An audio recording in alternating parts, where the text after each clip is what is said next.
Hi everyone, this is the way that we try and communicate and so that I can give you feedback on WINOL. Brian and Joe can go and have a cup of coffee and you can sit back and enjoy this and learn a little bit from your last bulletin. Firstly, I just wanted to say well done because there's clear effort to get lots of pictures in this program, and it makes such a difference that there is a real range of pictures in with some of you.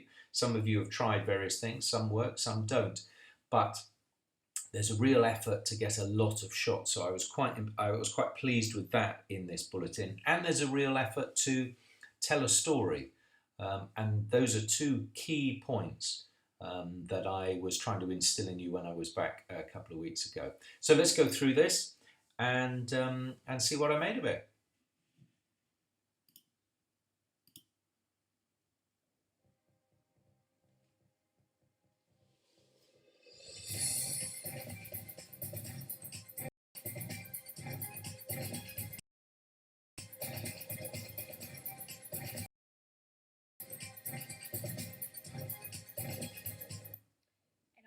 Programme tonight, we take a close look at some of the issues involving animals in the New Forest. Joggers get lippy in a Southampton fun run. I just wanted to stop it there because I thought when I was looking through there may have been a little black hole between the previous shot, this one, of the cows. So we go back and have a look. This is there. You see you've got a funny shot in between there, and it may be that you've clicked on to the next one, or if they're all edited together. This is the beginning of your show and you really must try and show off your best. Firstly, there needs to be sound underneath these headlines, so it needs some natural sound coming underneath. And also this one, getting lippy, nobody quite, it's a clever line, but nobody understands why. The lippiness doesn't come out in the picture that you've used. So you've got to think about your words and your pictures going together in your headlines. Southampton fun run. And could a Winchester woman win a world record for the world's biggest marshmallow? And that's perfect. Of things that are the world's biggest, the longest, the highest, whatever it might be, something that is the world's #1, then that's really important. And you've used this big Pudsey marshmallow to be your #1, and that's a good idea, and it should definitely be in the headlines.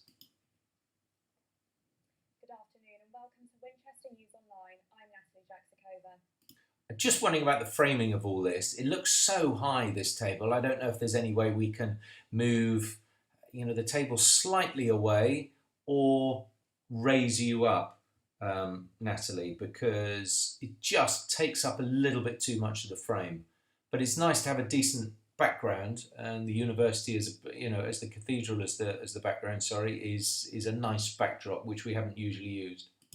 In our programme tonight, we find out about hundreds of ponies that are being killed on the roads in the New Forest and the measures being put in place to protect them.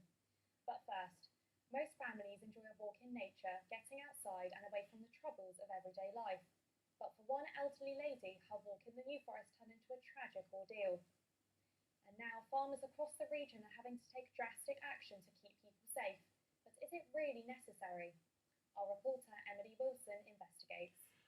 Look, it's clearly very good that you have tried to bring these two stories together. I wonder if it's a little bit overkill on the New Forest, but clearly you've seen there are two stories that go side by side and you've tried to join them as one big, right, let's kick off with the New Forest. All I would say is that if you are going to do that, we have to recognise that we need a strong, hard story to lead our bulletin, really. We need a good newsy angle. So when you do a slight drop intro in your first link in the bulletin, then you lose a little bit of the intensity of this being a hard news programme. So be careful about that. What I mean by a drop intro is something that in your opening line is not explaining exactly what the story is. It's a little softer opening, and you see it in newspapers where what they're really talking about doesn't come till about the third or the fourth paragraph or sentence. So usually on our top story, we're going to be a bit harder hitting. So when we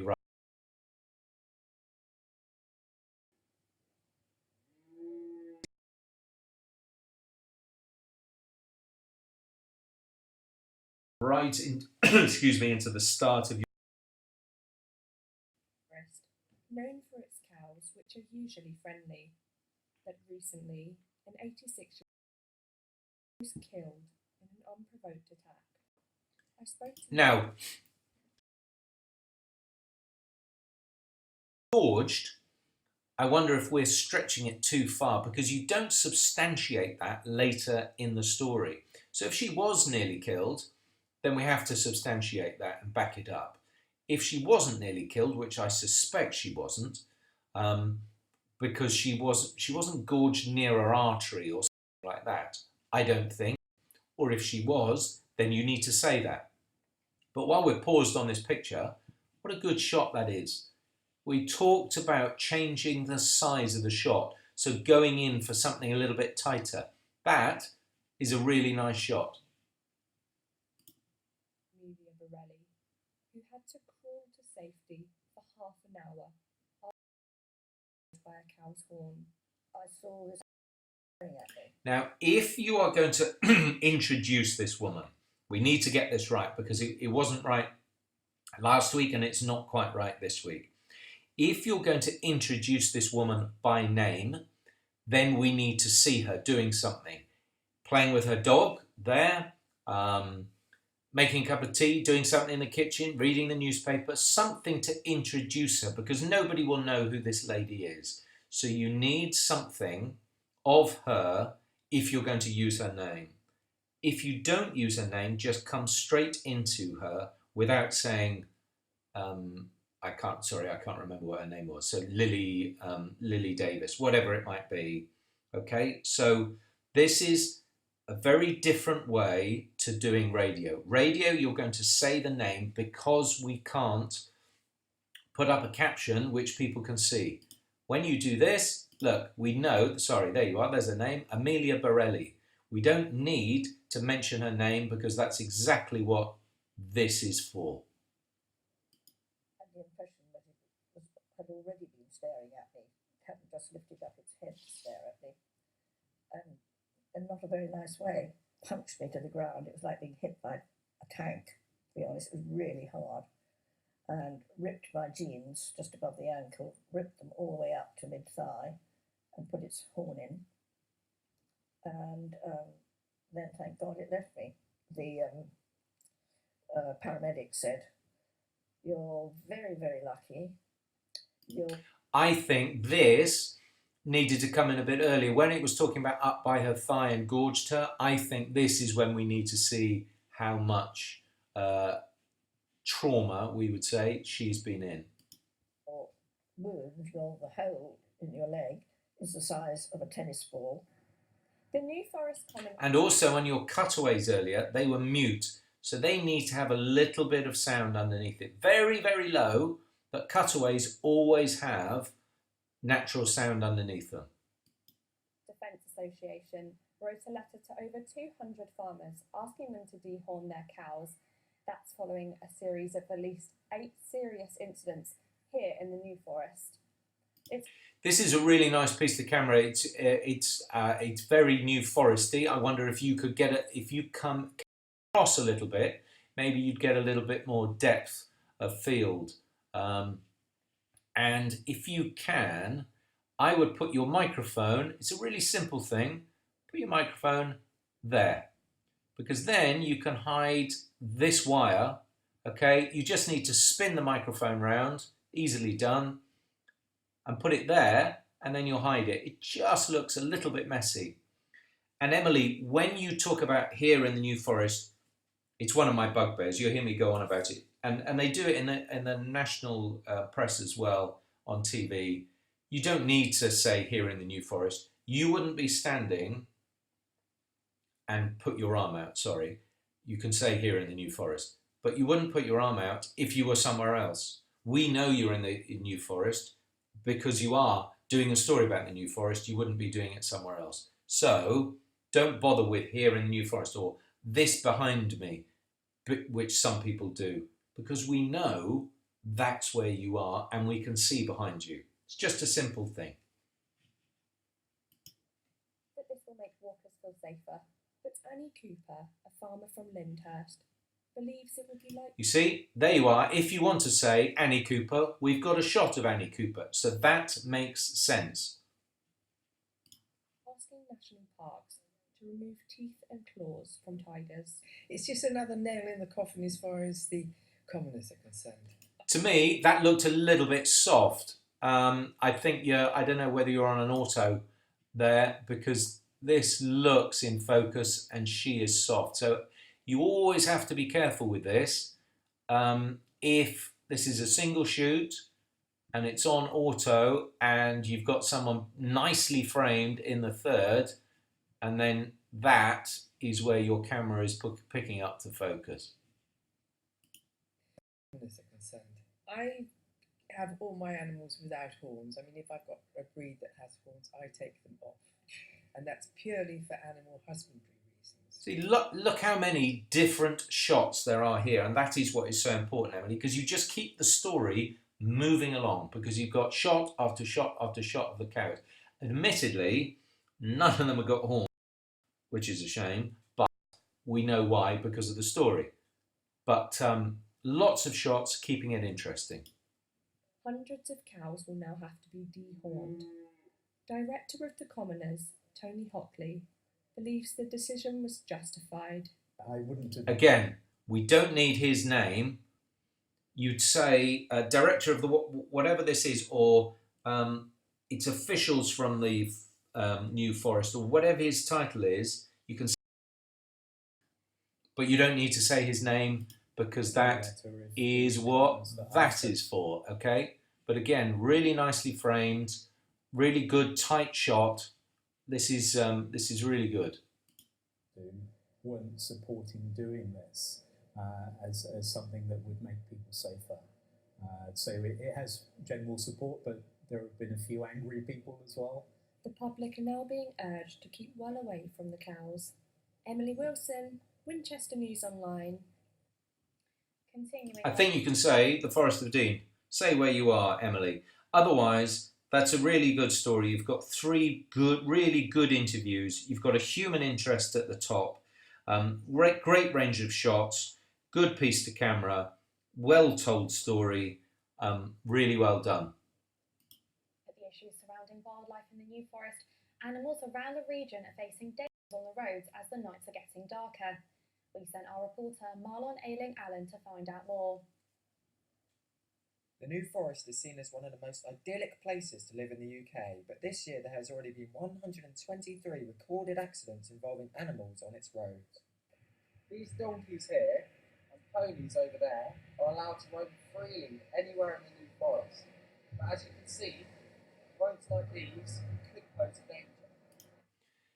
This really good piece to camera, Marlon, because what you've got is a piece to camera that is explanatory, and you can only explain it if you are there. And what you've chosen to do with your words is describe it perfectly. So we have these here, these donkeys here, we have the ponies there, and the road in the middle. It all works perfectly, and you can say with the road here, because it all works, and that is an ideal piece to camera because you are part of the story and you've explained it so well. Local resident Jean Smith owns some of the donkeys here and says she's concerned for their safety. When I first... Again, Jean Smith, you don't need to say it. Say owners of the local donkeys are worried about their safety. Then go into her. Don't need to say her name. It's the same thing again. I had one hit within days, literally, which made me question what I was doing. but I've still carried on. And that's because Jean has successfully campaigned for pinch points on the roads. Oh, right, okay, so if you look up the road here, you can't see them from here, but basically you drive up the road and there's bollards either side, concrete bollards either side, which means that only one car can get through. So You see, this is a cutaway, and we've got the sound of the traffic. So you've got just underneath a little bleed of the natural sound coming from this shot. It's really important. If it was mute, it wouldn't look right. But you can have it at such a level that I can still hear the interviewee, but I can also hear the traffic as well. it's coming this way, this one has to stop. It slows the traffic by design, really. And that was a perfect cutaway because literally as she was talking and describing what happens, you illustrated it. Absolutely bang on, Marlon. Has worked. And the New Forest Park Authority are also active campaigners to make the roads safer. Every year we put out the hashtag add 3 minutes. You see, there you go. We didn't have to say Adam VASEY because you just said the new park authority is blah, blah, blah, blah, blah. So that is the way you to your interviewee. What I would say is it's framed fine. You just need to make him turn around a touch. He's facing over that way, so he just needs to turn his shoulders so they come a little bit more this way. Okay, and that's And also on this, Marlon, I think you've probably just used the camera mic, and the sound is pretty dreadful. So if you can take the mic off, and I presume he's by a desk here or something, just put it on the desk and or prop it up so that you can use it for him because the sound is not great. and you can work out if you do slow down, be careful. It's only adding 3 minutes to your journey. So that's kind of the message we like to get out is that even if you're in a rush, you know, if you hit a pony at high speed, that's not going to make your journey any quicker. So we just say add 3 minutes, and then you're safe, the livestock's safe, everyone's happy. But local residents are now tired of the issue. It's just constant. Every week in the paper, the local paper, it tells you how many animals have been killed this week. And it tends to go a bit over your head because every week you see it. You come to expect it. It's just, you know, it's so wrong and it's so sad. But because it's constantly happening, it does lose its impetus a bit. You see, this is a really good shot, and earlier, Marlon, because it's such a good shot and it epitomises what this story is about. Motorists having to slow down for animals who just aimlessly walk across the road because they don't understand traffic flow. That this shot could have been perhaps earlier. I realise it's darker and later in the day when you've shot it, but I think you could have, and if you had more of these, they would have been really, really useful. Marlon. Alan. And after, one other thing, just put in a line, don't come off the SOT, the grab of the lady, the local resident, and then sign off. Try and put in a line of voiceover and then sign off. It's just too easy to end it with her and then you signing off because you just need to round off the story a bit more. Winchester News Online. And now, with the end of the year approaching, it's all hands on deck at vineyards across Hampshire where workers are harvesting their produce. We sent our reporter Cara Simmons to see the oldest commercial vineyard in England. This is really nice as well. I just wonder, because we've got the oldest vineyard and we've got the biggest marshmallow, whether that was a little tie-in that you could have used on your headlines. But a nice link, if you've written these links, Natalie, I just quite like the way you've got a style about you and you've easily led the viewer into this bulletin. And by the way, while we're here, you've read it extremely well. You have presented this fantastically. You look so comfortable, you look good on camera, and you don't look fazed by anything at all. So this is a really impressive presentation week. You might drink a bit of bubbly at special events such as weddings and birthdays, But at the Hambledon Vineyard, the production of sparkling wine is an all-year-round celebration. We've just harvested the grapes. Those grapes have... It's a really bright start, Cara. The pictures are really nice. You've got a nice close-up in there, and you've gone straight to this woman, Katrina Smith. It's all really busy and moving, and I like it. Processed in the winery, and they're bubbling away in tanks and barrels, making the base wine. We'll be blending those wines together in April, May next year, and those wines will go into the bottle. Again, hear that there is a little bit of sound, natural sound underneath, and it's really making a difference to the overlay here of the picture of her interview. Second fermentation. Now, after the second fermentation process, the wines then age in the bottle on the dead yeast cells. For us, it's up to about 5 years for our top cuvee. So from grape to glass, it takes anything from 3.5 to 5.5 years per bottle to make. But the process of harvesting hasn't been that smooth sailing this year. We are very susceptible to disease here in the UK, so the more rain we have, the more disease pressure. I think at this point, you want to see the grapes. That's what I would suggest. While there are some good shots in here, and these are not, these are nice, I think if we're talking about disease, we want to see grapes, so stay outside for that bit. That we get. So unfortunately, our yield was a little lower than we anticipated, but we're still very happy with the quality that we managed to achieve. Set to become the UK's top sparkling wine producers, this fizzy beverage might now be the pick of the bunch. And with Christmas just around the corner, a glass doesn't sound too bad. Cara Simmons. Just before you're out here, Cara, what I felt that this story needed was probably just some more statistics about how much we drink. Otherwise, this becomes a really nice but a really clear puff for Hambledon. And while that is fair enough on a local bulletin, it's really, there's no real edge to it. It is just a PR stunt for this company. So you need to analyse how much bubbles we drink, how much they produce, how much that is compared to anyone else in the country, how much that compares to France maybe, just to give it some sort of context, which it doesn't have at the moment. Now, at the end, whoever's directing, and something for you, Cara, as well, this is really important because look what happens. That's the news online. Right. What you have is your SOQ, your standard out cue, your sign-off cue, finishing before the glasses come together. Now, what you need is the glasses coming together. So when you are saying how long your package is and your outwards, you have to specify that the timing affects the end shot and not your SOQ. So you would write your outwards or SOQ, but hold for clinking of glasses.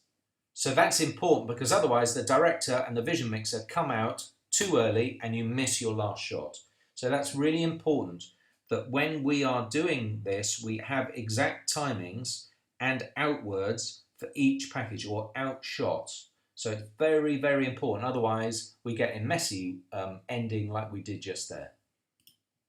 Now, it may feel like the clocks have only just gone back, but all Christmas seems to be around the corner as Winchester decks the halls after turning on the lights.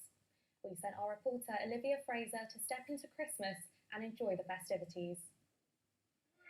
Again, nice link, and I like the opening. What have we got? We've got Nat Sod. 2, 1,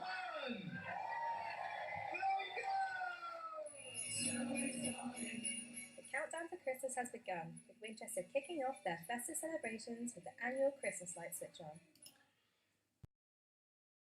Yeah, because there are lots and lots of shots here, which is really, really good. But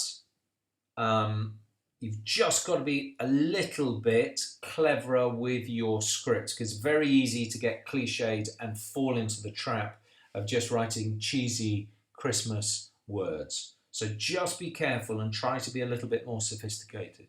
But it's a really nice opening and there's a really good range of shots here, although I did feel that most of them were the same size, so you need to vary the size of the shot. The guests were invited on stage to spread their Christmas cheer. I'm really excited to be here because this place means so much, and it all starts with this. We're kicking off Christmas here on this November evening. The high street sparkled as hundreds of people came together to show their support for local charities and acts up on the big stage. I think Winchester's really good as a community. It comes together well as a community. What I really liked about that, something which you may not have come across here as you played this through, is a really soft sound edit there, because you've taken the choir singing and you've just edited it slowly out and mixed it through to Sarah Davis. And I appreciated that, and it's a difficult thing to do, rather than just clunking out where you get the picture and the sound and the vision changing at the same time. But what you've done is done a nice soft mix between the choir and then coming into Sarah Davis. So Olivia, I really appreciated that. What I didn't appreciate is, again, she is soft. In fact, the whole shot is soft. The acts that we have on stage are all local acts as well. Among the acts were local dance group Integrate. Also took to the stage.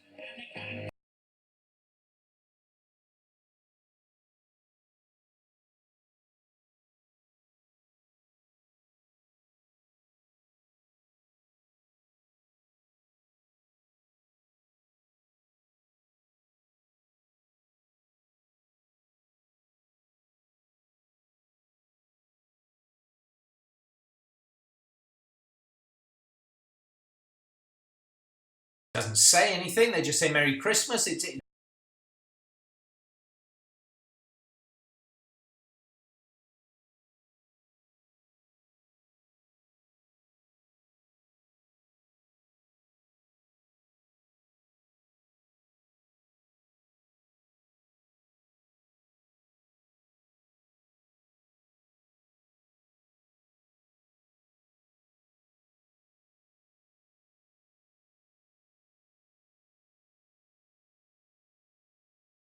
People that come from my community, so it's been amazing.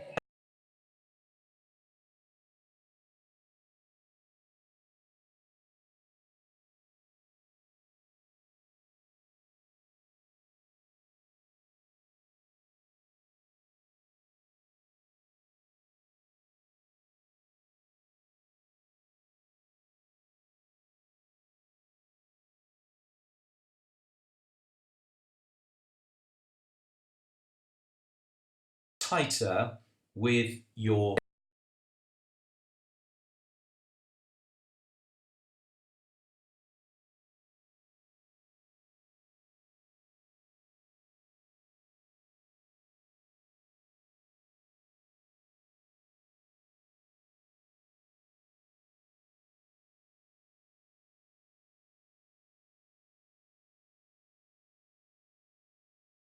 bread. Everybody knows what Movember is.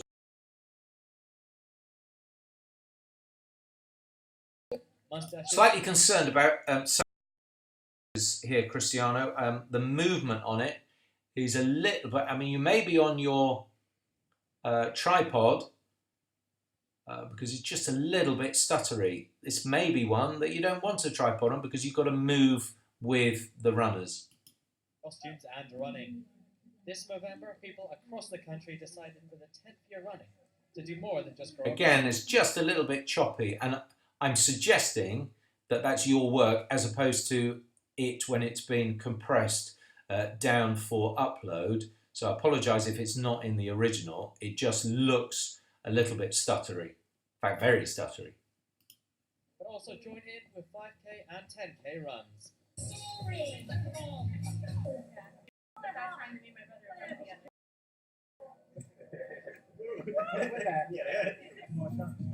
Everyone's got cheering each other on and helping each other out. Yeah, it's very nice. I've got friends in Right. Australia. Unfortunate. Look at this. I go back here.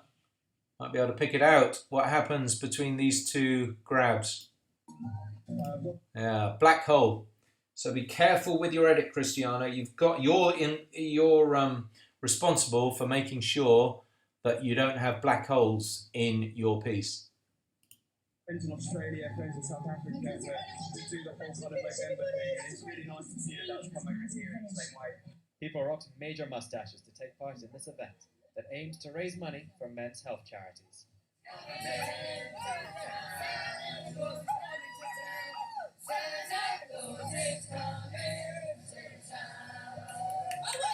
Christiana Magalio, Winchester News Online. Again, you know, it's got good flavour. It's one of those stories that you will get asked to cover over and over again as a regional reporter, and it's given.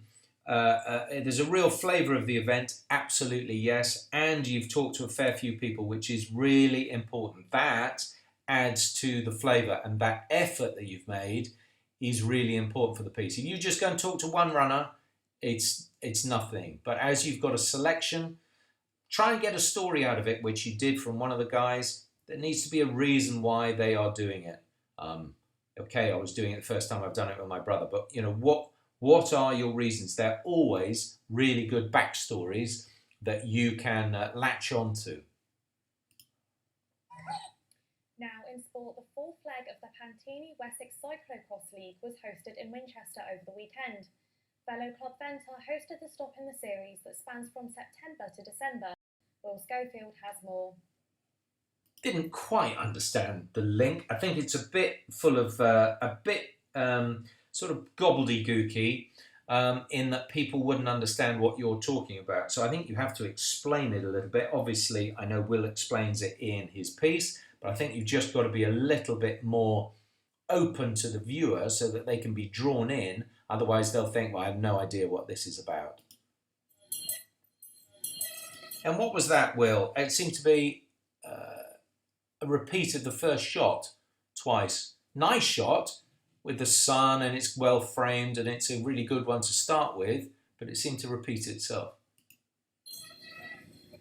The cold, muddy Sunday morning didn't deter the participants in the latest leg of the Pantini Wessex Cyclocross League. The race was held at Sparshot College and featured an alternative route to previous events, with more technical sections added to the course, which was voted best on the circuit last year. Is that you? Now, if that's you doing all that work, that's really, really good to make the effort to split it into three. You've tried to adapt it. I hope it is yours. Certainly these bits, because that's really nice. I just felt you needed to hold it for a bit longer because there's a lot going on and you just want to have a look. So make that shot a little bit longer. But if that's you trying to split it up and do all those sort of graphic-y things, then really well done. Cyclocross has been on the rise over the past couple of years, and the sport has gained popularity through the perception of it being safer than road cycling, as well as the communities that put the event on. We were here on Friday setting up the course, doing it on Saturday. Again, that's just a simple thing at the edit. We hear Chris Hutchings before we actually see him. Just actually softens the edit, but it's a really nice trick to play. Most glue down, and then making final adjustments this morning at about 7 o'clock. The sport is safe, there's no colour.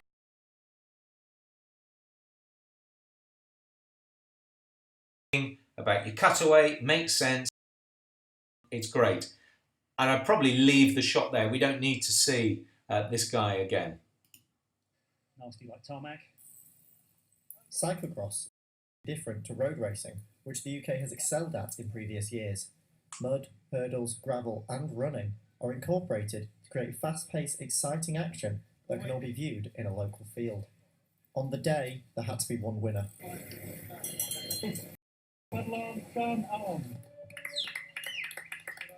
Now, I've seen you've made that sort of naturally come to an end. I think you need to, again, you need a sign-off, you need an end line, you need something rather than just to let it drift away, because we couldn't really hear the PA about who it was. I know that's what the idea was. It didn't quite work, and there he is having won it. But what about talking to him? Let's talk to the winner. Why did these guys do it rather than go out on the roads? Just as Cristiano did in his bit, talk to the participants. And we've got the organiser. It's always easy to go to the organiser. They always want to talk because they always want the publicity. But let's Talk to any of these guys and get a story out of them and just add a little bit more to it. Otherwise, good range of shots, Will. It's a really good story, good sports story, but it just lacked a bit at the end. It's 93 kilograms, but is it enough to break the world record? A woman in Winchester has attempted to make the world's biggest marshmallow. Victoria Dallin reports. The festive season is getting closer. Now, Victoria, as lovely as you are and as good as you are, I don't necessarily want to see you first. I want to see a dirty great marshmallow. If you're holding it, that's fine. But actually, this is about a marshmallow and not you. I know you're trying to explain something here, but think pictorially. That's what we need to see, is a marshmallow. Buying sweets and confectionery for their households. And this includes marshmallows. Most people choose regular marshmallows like these. But for Belinda Clark, a baker in Winchester, regular marshmallows just wasn't good enough. I had only to make the world's See, I really like that as an intro, her opening the door. It's just, that's quite quirky. I think that, you know, that's a good introduction, and there she is. Again, this looks soft, but I'm sure it's all part of the compression, or my eyes. I'm sure it was, well, I hope it was in focus in the original. And then one of my friend's sons said, well, why didn't you make it in the shape of Pudsey and use it to raise money for children in need? So that's what I ended up doing. But my friend's son lives up in Berkhamsted, so we arranged it with that school. With the help Now, really careful with these shots, Victoria. They do sort of just float around all over the place. So you can see that pan was really a bit bumpy, really. So just try and keep your camera movements as smooth as possible. I made a 93.1 kilogram marshmallow. And you need natural sound underneath. It sounds like this is mute. Belinda Clark runs a confectionery business based in the city of Winchester. When she's not making world record marshmallows, Belinda is busy making gourmet confectionery. And we're taking donations and bids. So someone's bid actually £550 for Pudsey so far, and then there's been, I think there'll be a total over 1,000, which is really good. So the big one actually. Something like that. It's a really nice shot because you've tried to move up from below to up. But look how bumpy it is again on the way. And so just do it over and over again until you get it right, until you think, no, that one's smoother. Because look at this. Look. Bump, bump, wobble, wobble.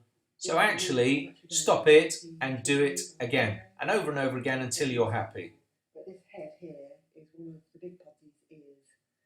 To apply for the Guinness World Record, the marshmallow had to weigh more than 50 kilograms. Seeing as it's 93.1, Belinda Clark believes it's enough to break the world record. Victoria Dallin, Winchester News. I mean, well done. It's just, I think we're cut off there. Well done, because it's really difficult. All you've got is a sort of marzipan head and marshmallow, and not much else to shoot. So you are stuck at 4 shots, but that's where you have to be clever and experimental. That's all from us today. I'm Natalie Jackskova, and thank you for watching. Well, it's a pleasure, Natalie, and it was very well read, as I said before. And look, I think that's a massive improvement, and that's only week 2, because you're just thinking about pictures and trying to get as many pictures in there as possible, and different pictures. So well done. What we need to do now is work on the strength of the stories. We need some hard-hitting stories at the top of the bulletin next week. But apart from that, I'm encouraged by how we've improved. So well done. But start working on those stories that we need. And so the Tuesday bulletin is going to have some hard edge at the top.